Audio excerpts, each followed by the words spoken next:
आइए एक विशिष्ट टॉपिक है जो प्रायः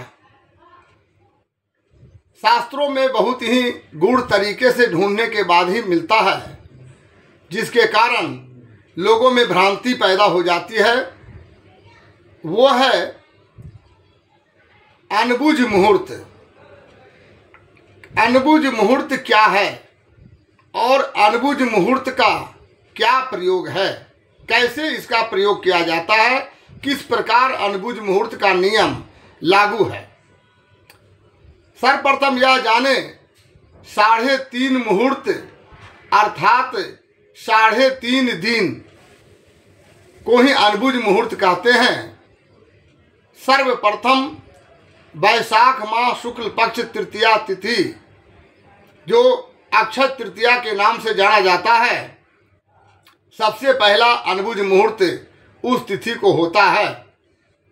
अनबुझ का शाब्दिक अर्थ है जिसे बूझने की जरूरत नहीं, पर इसका यह मतलब नहीं कि अगर बूझने की जरूरत नहीं तो जिस दिन अनबुझ मुहूर्त है उस दिन संसार के सारे शुभ काम कर लें। यह नहीं, कौन ऐसा काम है जिसको करने के लिए कोई विशिष्ट मुहूर्त बूझने की जरूरत नहीं है। अक्षय तृतीया के दिन वैशाख महीना होता है, इसलिए अक्षय तृतीया के दिन बगैर समझे बूझे केवल विवाह, जनेऊ, गृह प्रवेश, भूमि पूजन और यात्रा इत्यादि यह सब कार्य करेंगे। लेकिन इसमें एक बात अपवादजनक टाइप का भी है कि यदि वैशाख माह के शुक्ल पक्ष अक्षय तृतीया के दिन इन सारे प्रकार के अनुष्ठान करने का बगैर बूझे मुहूर्त होता है, लेकिन एक जनरल नियम है, एक व्यापक नियम है शास्त्र के अनुसार कि भूमि पूजन और गृह प्रवेश मंगलवार और रविवार को वर्जित है, जो श्लोक से भी विदित है। चित्रा अनुराधा मृग पौष्ण पुक स्वाति धनिष्ठा श्रवणम च मूलम वारेषु क्षितिजेष्व रिक्ता तिथौ प्रशस्तो भवन प्रवेश। वारेषु क्षितिजेष्व का मतलब ही होता है, क्षितिज का मतलब मंगल, वार का मतलब सबसे पहला वार यानी रविवार। तो रविवार और मंगलवार को कभी भी भूमि पूजन या गृह प्रवेश होता ही नहीं है, इसलिए लोग ऐसा काम भी कर बैठते हैं। इसलिए अक्षय तृतीया के दिन सारे शुभ कार्य होंगे, लेकिन भूमि पूजन या गृह प्रवेश नहीं होंगे। दूसरा अनबुझ मुहूर्त आता है आश्विन माह, जिसे कुछ प्रांतों में कुंवार माह भी कहते हैं। आश्विन माह शुक्ल पक्ष की विजया दशमी की जो तिथि होती है, दशमी तिथि, उस दिन को अनबुझ मुहूर्त कहते हैं।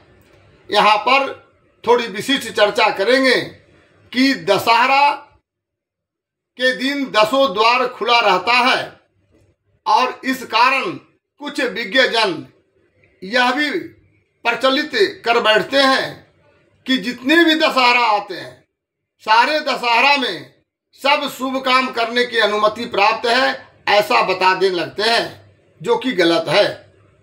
क्योंकि जब 3.5 मुहूर्त ही अनबुझ मुहूर्त में आते हैं और दशहरा 4 होते हैं, तो अगर चारों दशहरा अनबुझ मुहूर्त में अगर प्रयोग में आएगा तो आधा मुहूर्त तो ऐसे ही एक्स्ट्रा हो जाएगा। फिर बाकी अक्षय तृतीया आदि जो अनबुझ मुहूर्त है उसका प्रयोग का तो कोई चर्चा ही नहीं होगी। इसलिए चारों दशहरा अनबुझ मुहूर्त के तहत नहीं आता है, बल्कि केवल शारदीय नवरात्र में जो विजयदशमी होता है वह अनबुझ मुहूर्त के अंतर्गत आता है।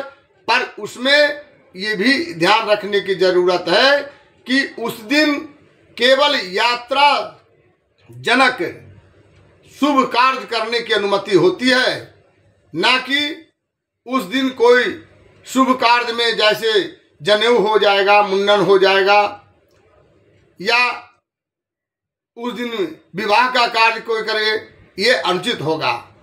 कभी कोई सुने भी नहीं होंगे कि आश्विन दशहरा के दिन अगर सारे 10 द्वार खुले रहते हैं, इसका ये मतलब नहीं कि उस दिन बारात आ जाए या बारात प्रस्थान कर जाए, अर्थात उस दिन विवाह होने लगे। विवाह होता भी नहीं है।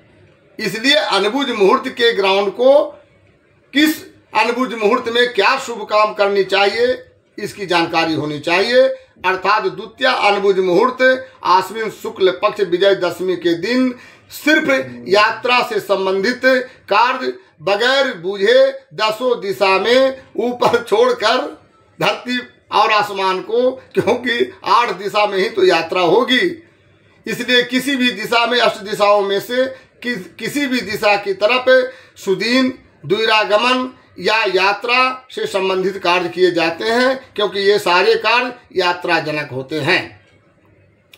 तीसरा अनबुझ मुहूर्त, जिसे देव ओठान कहते हैं और सरल शब्दों में जेठान कहते हैं, उसमें आषाढ़ शुक्ल पक्ष एकादशी तिथि को श्री हरि विष्णु भगवान जो शयन में जाते हैं, वो कार्तिक शुक्ल पक्ष एकादशी तिथि को शयन काल से उठ जाते हैं, इसीलिए उसे देव उठनी एकादशी भी कहा जाता है और उस दिन अनबुझ मुहूर्त माना जाता है।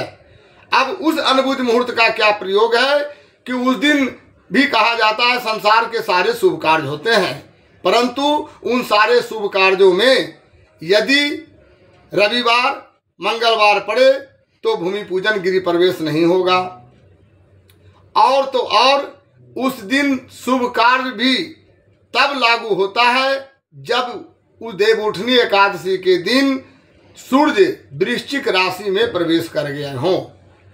सूर्य अगर वृश्चिक राशि में प्रवेश न करें तो देवउठनी एकादशी के दिन भी शुभ कार्य वर्जित होता है। इन बातों की भी जानकारी रखनी जरूरी होती है। अदरवाइज अन्यथा देवउठनी एकादशी के दिन सारे शुभ काम होते हैं, पर इनका विचार के साथ कि अगर भूमि पूजन करनी है, गृह प्रवेश करनी है, और अगर रविवार या मंगलवार पड़ गया तो रविवार मंगलवार में भूमि पूजन गृह प्रवेश नहीं होगा। अब 3 अनबुझ मुहूर्त के अलावे फिर 3.5 जो कहा जाता है, ये अर्ध मुहूर्त किस दिन होता है? ये अर्ध मुहूर्त दीपावली की रात्रि काल होती है। दीपावली का दिन अनबुझ मुहूर्त में नहीं आता है, जबकि उस दिन अमावस्या होती है। कुछ लोगों को यह भी भ्रम है, कुछ सवाल भी आया है कि अमावस्या तिथि को लोग शुभ काम करना उचित नहीं समझते हैं, पर यह मूर्खता है, दृढ़ता है, अज्ञानता है। अमावस्या तिथि की रात्रि में महालक्ष्मी की प्रवेश होती है, विष्णु की प्रवेश होती है, इंद्र का प्रवेश होता है, कुबेर का प्रवेश होता है, यहाँ तक कि रात्रि काल में महाकाली की भी पूजा होती है। यानी रात्रि, दीपावली की रात्रि जागृत रात्रि माना जाता है। इसीलिए दिवाली के दिन रात्रि काल में अर्ध मुहूर्त, आधा मुहूर्त जिसे कहते हैं, वह अनबुझ मुहूर्त होता है।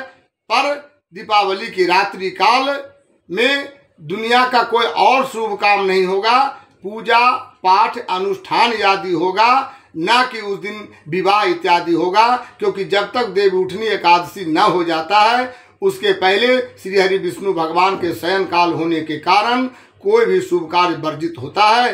अर्थात पूजा पाठ, यज्ञ, हवन, तप इत्यादि मात्र करने के लिए दीपावली की अर्धरात्रि शुभ मानी जाती है। यह शास्त्र सम्मत है। अनबुझ मुहूर्त का प्रयोग इसी प्रकार करना शास्त्र के अनुसार